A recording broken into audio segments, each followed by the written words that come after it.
My name is Jana. I was born in Bangladesh. When I came here as a small child, I grew up in Texas in a really multicultural, very diverse, international community, pretty working class community, but yeah, all of my friends were immigrants from all over the world. So I was exposed to so many cuisines,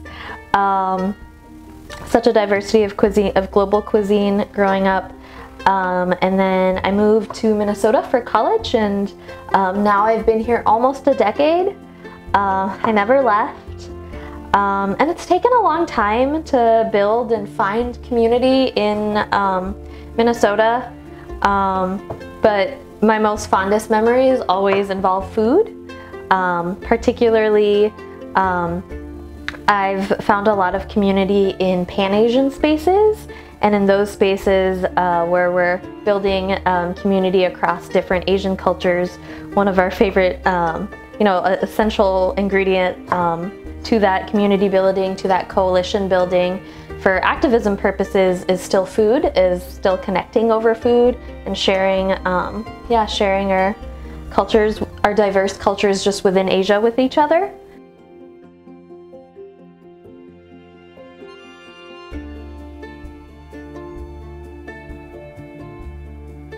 I know, at least in my family and my interpretation of like South Asian culture, is that our dishes don't have names in the same way that Western foods do. You know, like chicken is just chicken, and maybe it's chicken with potatoes, or it's like a certain korma, so you might have like something sweet or something more spicy, and there's some styles to do it, but not the same, not listing out all the ingredients that you might see on a menu here in the US. So I would say that all the dishes from my childhood don't really have names as much as you just say what it is. So if you're making spinach or something, you just say shag. And so I'm Bengali, so I grew up with a lot of fish and shrimp in particular in my life. So I never thought too much about it as far as, like, again, names for dishes. So the dish we're making today, to me, it's just like shrimp. That's the only like thing that my mom would say, right? Like, amra chingri banachi. Chingri is the Bangla word for shrimp, and never even qualifying it like with what's in it or anything. But my favorite kind has potatoes. Sometimes there are versions without potatoes that are just like shrimp and onions. But yeah, my favorite kind is with potatoes. And one year, when I was doing my service year and I was living in an intentional community with 4 other women, I had been cooking this dish, kind of feeling nostalgic, and I was cooking some shrimp and potatoes just for myself. And then I put the leftovers in the fridge, in the communal fridge, and my housemate started eating them the next day or something like that, and she was like, "What is this crack?" And that just stuck forever, and that's been the name of the dish like the past 5 or so years that I've been making it for people. At this point, I just call it crack. It's my most requested dish because it's something that no one else really makes. It's kind of what I uniquely contribute to any potluck or event, that no one else kind of like makes a dish like this. So yeah, so we're making crack today. This always tastes different because I don't have like a set recipe that I just do it completely from memory, and sometimes I forget some ingredients. So yeah, we'll see what I forget today. Today I'm starting with some cumin seeds. This can probably go into the oil as it's heating up. Again, not really any measurements. That looks good. Probably don't want too many. Yeah, I'll heat that up with the oil. I'm I might add a little bit of ghee today because as far as I know, no one with dairy issues is eating this. The base ingredients is ginger garlic paste. I use this for like pretty much all of my bases. I just buy it pre-made, different. I don't really care about the brand for this part. For the most part, my mom will make this from scratch in her blender. I don't really like getting my blender stinky, but yeah, so this will pop for a bit. And then I just start with usually a base of like chili powder. I always wait for this one. I'll actually show to the camera.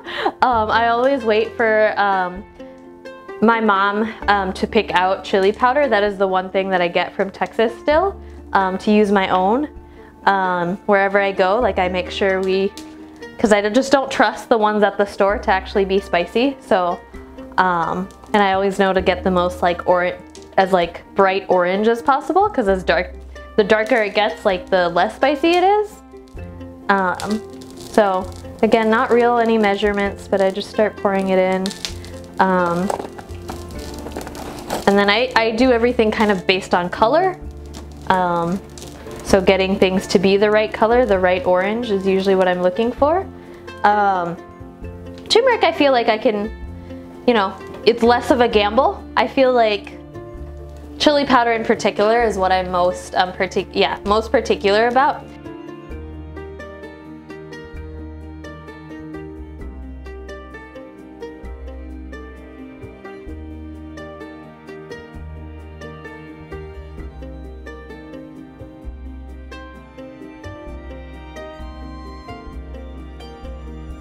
I don't have too much. I have notoriously added too much at times. Okay, and now it's cooking better and cooking slow. But one that I don't mind having mixed is cumin and coriander together. So dhania jeera is, or dhunia is what we say in Bangla. And those together I don't mind. And we saw that I already put some like full cumin seeds in there, and so this is just some powder to add more flavor. And it has, and I don't know if I have full coriander leaves today, but if I have some cilantro, I'll add that at the end as well. So usually I try to add as many layers as possible, like layers of powdered spices and whole spices. I haven't chopped up any garlic yet, but I'll probably do that. But there's already the garlic ginger paste. And then yeah, like this is a good reminder to add some garlic powder. You can never have too much garlic. I often use garlic salt in like everything, and then yeah, fresh garlic as well. So I try to add like all the layers of different kinds of flavor to touch those points. So this is the base right here. This is where I'm gonna go ahead and add some tomato.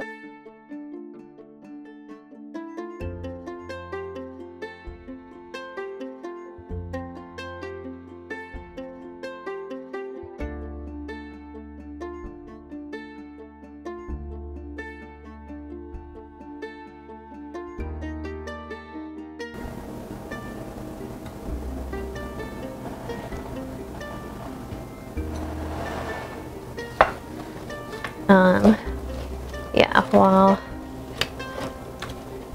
and I'll add a little bit of water again just to cook it faster. Actually, my mom, for the most part in Texas, we did have electric stoves as well. Not these flat tops all the time. Sometimes we have the coil, and then I think our most recent house does also have the flat top. But in Minnesota, gas stoves seem to be so popular and pervasive. So I've gotten really used to cooking on gas stoves, and that's been really nice to control the flame. It actually feels much more like South Asia to be able to cook on gas. Okay, so while these onions cook, that reminds me, you know, ingredients I forget.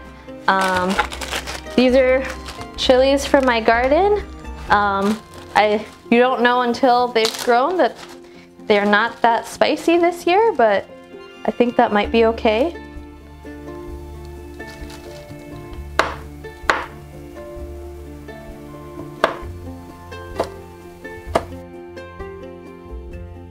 So we're gonna go ahead and add the potatoes as well at this point.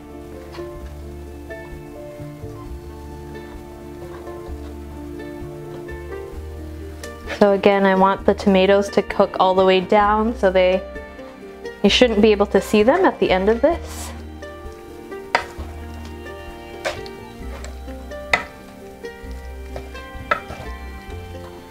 I should mention also that I've never been like taught to cook this dish.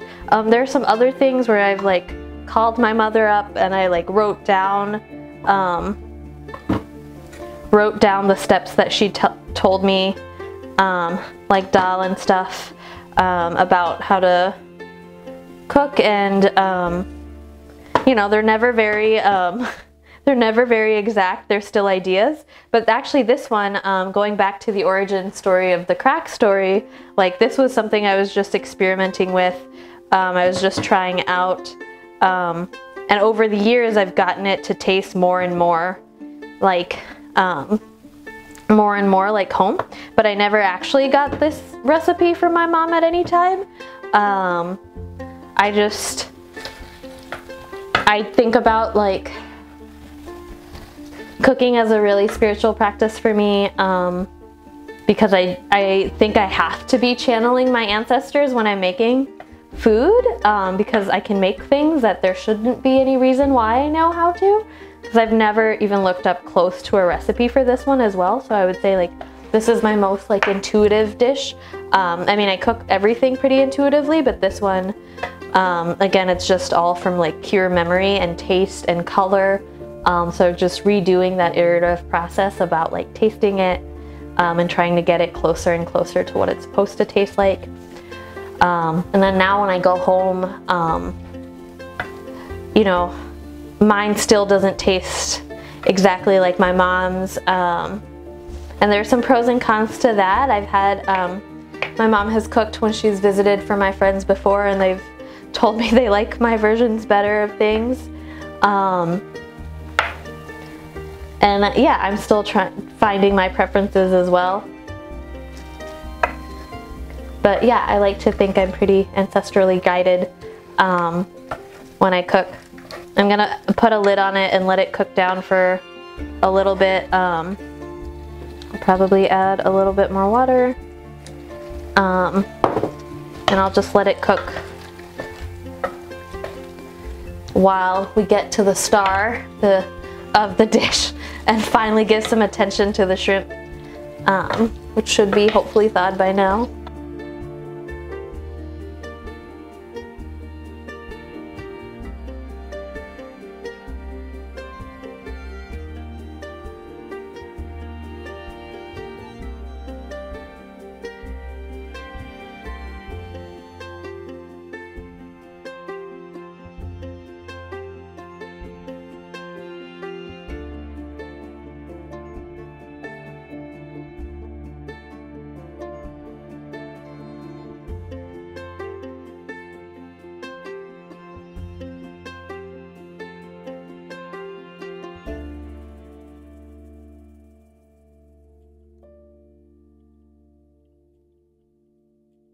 It's about to be showtime.